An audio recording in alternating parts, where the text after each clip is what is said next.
Good morning, কেমন আছো বলো সবাই? এখন সকাল 8:30 বাজে। চলে এসছে একটু ছাদে। বেশ আজকে হাওয়া দিচ্ছে, আকাশটা সকাল থেকেই মেঘলা মেঘলা করে আছে। এখন তো যখন তখন বৃষ্টি আর যখন তখন রোদ। সকাল থেকে আজ রোদ একদমই ওঠেনি, সকাল থেকে আকাশটা মেঘলা করে আছে। হয়তো বৃষ্টি হলেও হতে পারে। ওয়েদারটা বেশ এখন মোটামুটি ভালোই যাচ্ছে, কখনো রোদ কখনো বৃষ্টি। আর চলো তোমাদেরকে আমাদের নিচের ঘরগুলো দেখিয়ে আনি। নিচের ঘরে নতুন রং হয়েছে। যখন রং হচ্ছিলো আমি নিজেও তখন অতটা দেখতে আসতে পারিনি, তাই ভেবেছিলাম একেবারে কমপ্লিট হোক, একদম একেবারে দেখতে যাবো। ভাবলাম তোমাদেরকেও শেয়ার করি একটু। আমার সাইকেলটা আবার এখানে কে রেখে দিয়েছে। সাইকেলটাকে ওখানে থাকতো স্কুটির ওই পাশে, এখন দেখছি এখানে রয়েছে। হয়তো বাবাই রেখেছে, যেহেতু এখন ঘরটা ফাঁকা তাই ভেবেছে হয়তো এখানে এখন থাক, তাহলে কদিন এখানে থাকবে হয়তো সাইকেলটা। আমাদের নিচে যে বৌদির আগে ভাড়া ছিল, ওনারা আমাদের বাড়িতে 5 বছর ছিলেন। ওনার যখন ছেলেটা মাত্র 10 মাস বয়স, তখন তাকে নিয়ে আসে। ওর নাম বাপি, আর আমরা ওকে আদর করে সন্দেশ বলে ডাকতাম, আর ভালো নাম ছিল অরিত। তো যাই হোক, ওনারা এত বছর ছিলেন, বাচ্চাটার জন্য বেশিই খারাপ লাগছে। একটু আলোটা জ্বালাই, বড্ড অন্ধকার ঘরটা। তো ওনারা এখান থেকে যাওয়ার কোনো প্ল্যানিং সেরকম ছিল না, কিন্তু হঠাৎ করেই দাদার চাকরির সূত্রে ওনার ট্রান্সফার হয়ে যায়। সেজন্য ওনারা এখন অন্য জায়গায় চলে যান। যাওয়ার আগে সত্যিই মন খারাপ ছিল, বিশেষ করে বাচ্চাটার জন্য। এত বছর এখানে ছিল, সেই 10 মাস বয়সে এখানে এসছে। তো স্বাভাবিকভাবে মন তো খারাপ হবেই, কিন্তু কিছু করার নেই, যেতে হবে চাকরির সূত্রে। এই ঘরটা বেশ অন্ধকার আছে, এই লাইটটা জ্বালাতে হবে। জানলাগুলো এখন খুলে লাভ নেই, কারণ আবার তো সেই আমাকেই বন্ধ করতে হবে। এখন আবার যখন তখন বৃষ্টি, জানলা খুলে রাখলে হবে না। এই ঘরের রঙটাও বেশ ভালো হয়েছে। তো যাই হোক, তো ওনারা চলে গেছেন, এখন কিছু করার নেই। তো নতুন ভাড়াটে আবার দেওয়া হবে, তাই বাবা বললো যে আবার নতুন ভাড়াটে দেওয়ার আগে একেবারে ঘরগুলো আরেকবার রং করিয়ে নিই, নতুন করে নিয়ে তারপরে আবার ভাড়াটে দেবো। কারণ আবার যে নতুন ভাড়াটে যারা আসবে, তারা এখন কতদিন থাকবে তো ঠিক নেই। হয়তো 3 বছর 4 বছর কি 1 বছরও থাকতে পারে, সেটা তো এখন ঠিক নেই। তাই রংটা একবার করে নেওয়া হলো, আবার পরে কবে হবে না হবে। আর আমাদের এই নিচের ঘরে 2টো বেডরুম আর একটা বারান্দা। আমাদের উপরে ঘরেও সেম 2টো ঘর, একটা বারান্দা। এর নিচেও তাই 2টো ঘর, একটা বারান্দা।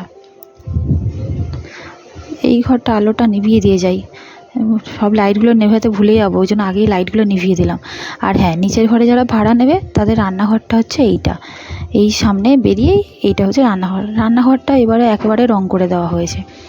ঘরগুলো সেই আগের যখন প্রথম রং হয়েছিল, তার সাথে রান্নাঘরটা রং হয়েছিল। তো এবারে যেহেতু ঘরগুলো রং করা হয়েছে নতুন করে, তাই রান্নাঘরটা বাবা বলে একেবারে রং করে দিই, তাহলে আরও ভালো হবে। বেশ নতুনের মতো একদম চকচকে হয়ে গেছে।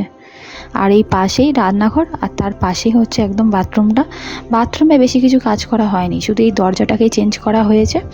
কারণ বাথরুমের ভেতরে টাইলস ফাইলস বসানো হয়েছে, তো সেই জন্য ওখানে রং টং করার কিছু ছিল না। শুধু দরজাটাই এবারে লাগানো হয়েছে, আর টাইলসটা এর আগে বসানোই ছিল। সেটা বেশি দিন হয়নি, ওই মনে হয় 1-1.5 বছর মতো হলো। আর এই জন্য এই দরজাটা দিয়ে বসিয়ে দিয়েছে, ব্যাস কমপ্লিট। এই নিচের কাজ ছিল। চলো ওপরে এসে গেছি। আজকে একটু পাস্তা করা হয়েছে, সেটাই এখন নিয়ে নিচ্ছি 2টো প্লেটে। আমি আর দিদি দুজনে এখন একটুখানি টিফিনটা করে নিই। বিকেলে এখন 4:30 বাজে। আজকে আমার কম্পারেটিভ পড়া আছে, তো সেই জন্যই বেরিয়েছি। কিন্তু বেরিয়ে একটাও টোটো পাইনি, তাই ভাবলাম হাঁটতে হাঁটতে এগিয়ে যাই। কারণ শুধু শুধু দাঁড়িয়ে থেকে আর সময় নষ্ট করে লাভ নেই, যেতে যেতে হয়তো পেয়ে যাব। আর এই পুকুরটার পুরো কানায় কানায় জল হয়ে গেছে। আর হবে নাই বা কেন, কিছুদিন ধরে যা বৃষ্টি হচ্ছে, এখন সমস্ত পুকুরের কানায় কানায় জল। আর ওই রকম বৃষ্টি যদি আর কিছুদিন হতো, এই পুকুরের জল একদম রাস্তায় চলে আসতো। পড়তে যাওয়ার আগে আজকে আরও একটা কাজ আছে। সামনে আমার দিদি আর জামাইবাবুর অ্যানিভার্সারি, তাই ওদের জন্য একটা গিফট কিনবো ভেবেছি। তো ওই জন্য হাতে একটু সময় নিয়ে বেরিয়েছি আজকে। ভেবেছি ফটোর ওপরে কিছু একটা বানিয়ে দেবো, কিন্তু কী দেবো সেটা এখন ভিডিওতে বলা যাবে না।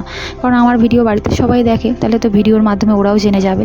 যখন গিফটটা আসবে তখন ওদেরকেও তো দেখাবোই, তার সাথে তোমাদেরকে অবশ্যই আমি শেয়ার করবো যে ওদেরকে আমি কী গিফট দিলাম। তো সেজন্য এখন ফটোর দোকানে যাচ্ছি, দেখি যেটা আমি করতে চাইছি সেটা এখানে করতে পারে কি না এরা। আশা করি হয়ে যাবে। তো চলো যাই, কথা বলে দেখি। কিছুক্ষণ আগে বাড়ি চলে এসেছি, এসে দেখি মা আজকে তালের বড়া বানাচ্ছে। এই বর্ষাকালে কিন্তু তালের বড়া খেতে খুব ভালো লাগে, যাই বলো। আমার মা যেভাবে তালের বড়াটা বানায়, সেটা হলো প্রথমে তালটাকে ভালো করে ছেনে নেয়, তারপর তালে যে নদটা বেরোয় তাতে ময়দা, চালের গুঁড়ো, সুজি, পরিমাণ মতো একটু চিনি, আর একটু নুন। নুনটা স্বাদ মতো দিতে হয়, তবে বেশি দিলে আবার হবে না, সামান্য নাকি দিতে হয়। সেটাকে ভালো করে মিশিয়ে নিয়ে তারপরে গরম তেলে যেরকম ফুলুরির মতো ভাজে, সেরকম ফুলুরির মতো একটু একটু করে ছেড়ে দিয়ে ভালো করে লাল লাল করে ভেজে নিলে রেডি। আর হ্যাঁ, তখন যে গিফটটা আমি অর্ডার দিতে গিয়েছিলাম, তো সেটা আমি দোকানে এখন কাকুটাকে বললাম যে আমি ছবি দিয়ে এরকম বানাতে চাই। তো উনি বললেন যে হ্যাঁ হয়ে যাবে, তবে 1-2 দিন নাকি দেরি হবে। তো আমি বললাম আমারও কোনো তাড়া নেই, 1-2 দিন পরেই না হয় দিও। যখন গিফটটা আসবে তখন দিদি জামাইবাবুকে তো দেবোই, তার সাথে তোমাদেরকেও দেখাবো যে আমি ওদেরকে কী গিফট দিলাম। তো চলো, বড়াটা প্রায় এখানে মার ভাজা কমপ্লিট হয়েই গেছে। আমরাও রেডি হয়ে আছি গরম গরম বড়া খাওয়ার জন্য। তো চলো, ভিডিওটা তাহলে আজকে এখানেই শেষ করছি। সবাই ভালো থেকো, সুস্থ থেকো, দেখা হবে আবার পরের ভিডিওতে। আর আমার এই ভিডিওটা যদি তোমাদের ভালো লেগে থাকে অবশ্যই লাইক করো, কমেন্টে জানিও তোমাদের আমার ভিডিওটা কেমন লেগেছে। আর চ্যানেলটাকে সাবস্ক্রাইব করতে একদম ভুলো না। সবাই ভালো থেকো, সুস্থ থেকো, রাধে রাধে।